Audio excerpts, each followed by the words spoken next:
Second half of the season is coming up, guys.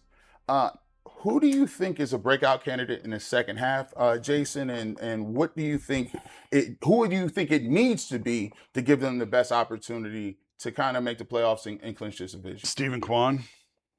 That's a name we forgot. Like, how about that for a breakout candidate? Wow, that's crazy. But I mean, who else? I mean, look at those numbers. And we talked about it before a couple of days ago that he ended July well, or the last 3 weeks, month or so. He sort of looked like himself again. If you can get Kwan back to being the player that you know is in there somewhere, and now he's hitting nine, he's doing it as the 9-hole hitter. And now you can turn the lineup over. You've got speed at the bottom of the order now, and now you turn the lineup over with Bazzana and DeLauter at the top. It changes quite a bit. You know, then if you get Hosey back and you get Angel Martinez back, it adds a little bit of length to this lineup, and it starts to look like a major league lineup again. So, I mean, to me, it's Kwan. And, you know, I know there's a bunch of young names you can pick from and a bunch of young guys, but he's been so bad and so unlike himself. And I just refuse to believe that a guy at 28 years old forgets how to hit. Like he's not, when you're in the prime of your career, you don't forget how to hit a baseball. So I do believe it's in there somewhere, and I hope that he continues to trend in the right direction. Let me ask you this question, because I was looking at this. It's weird because I'll be watching these little things on Instagram about baseball and, you know, how they train people and swinging. And a guy had a critique, and he talked about bat speed, and he said, you know, you could do a lot of these drills or whatever. And he specifically spoke about Stephen Kwan. He said, when you look at his bat speed was for a starter or a guy that really plays, it was in like the bottom third of the league. And he said, it's even a little bit slower now. Yeah. However, like, it's not a big deal. But if you're already, you know, with slow bat speed and you drop just a little bit, he kind of pointed to that as to why he feels like he's struggling a little bit. Do you think that that's a thing? And they've identified, and if it is, how do you get a thing like bat speed back? I don't know. You just say swing harder? Yeah, like, swing harder. What were doing? I mean, Brooks Lee also has one of the lowest bat speeds, and he's having a terrific year for the Minnesota Twins. So you got to take it on a case-by-case basis, I think. Yes, with baseball metrics, there's a lot to exit velocity. I mean, with our travel team, that's one of the things that we measure is exit velo, because the harder you hit it, the higher the odds something good is going to happen out of it. If you have low exit velos, typically those are soft outs, those are ground up balls, those are routine pop-ups. If you can barrel it, if you can find that high, you know, in the majors, mid-90s exit velo into the hundreds, you know, low hundreds, usually good things are going to happen. And what creates high exit velo? Fast bat speed. The higher the bat speed can create higher exit velo. So it all sort of plays together in this new age analytics of sports.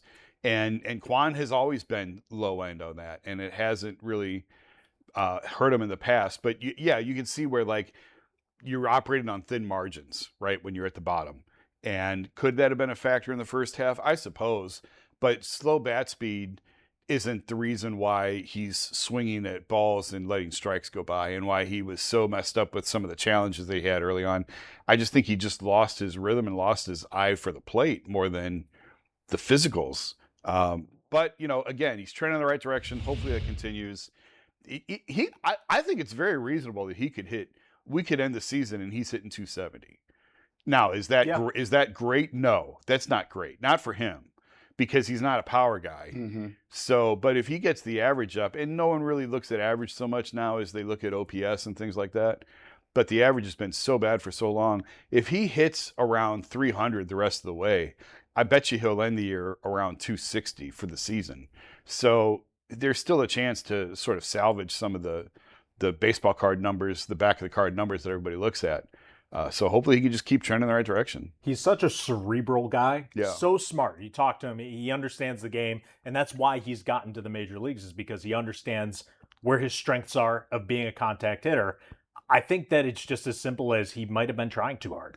You know, the balls and strikes, ABS, you lose a couple challenges, you go, oh, maybe I don't understand the strike zone like I did. Then you start overthinking, then your bat speed gets slower, then all of a sudden, and I think simplifying it, putting him at the bottom of the order, not as much pressure to get on, set the table for the other guys at the top of the order, has done great things for him. And I agree with you, he was going to be my breakout guy, but I don't know that he's going to be on the roster after the trade deadline, because I could see them, if he shows signs of life like he has, I could see them trading him for something because he's going to be a free agent soon and just kind of turning the page. You're not going to have him long. Yeah, I'd be surprised. I mean, I'm not going to say you're wrong. I'd be surprised if he was dealt because they're not typically a sell low type of organization. And even if he turns it around for the next couple of weeks, his value isn't going to be what it was last year. I think you're going to ride it out with him this year. He's still under control after the season. But we'll see. You could be right. Maybe he is gone. I think if the way I would look at it, if I was in management or I was an agent, I theoretically would tell my clients that I wouldn't ever get to a contract year. I need to sign something a year before that, because I think this is a telltale sign, and I think this is a classic case of somebody chasing money.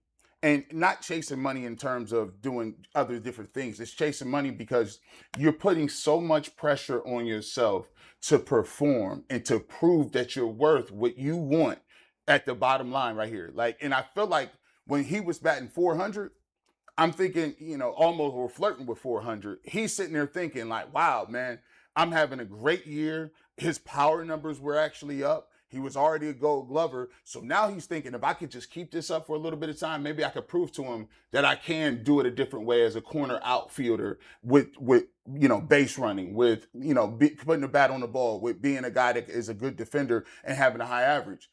But when that contract, got pushed, they stopped negotiations, you start to press. You start to say, okay, I got to make this money up. I got to make the money up.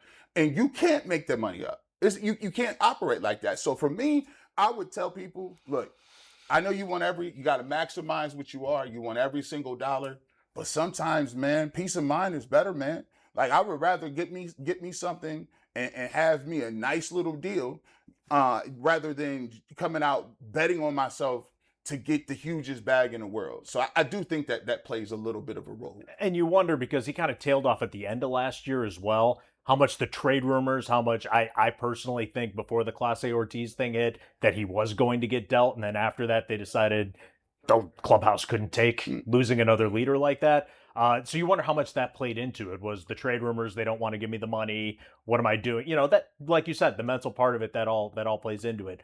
My breakout candidate, along the similar lines of Jason, never thought we'd say this, is Jose Ramirez. I know he's hurt right now, but he has not had a good season. He's batting .239 with 10 home runs. It's been uncharacteristically slow for him. He just got the big contract. This team will not go far in October if Jose is not the future Hall of Famer that we know he is. So he needs to be the breakout star of the second half.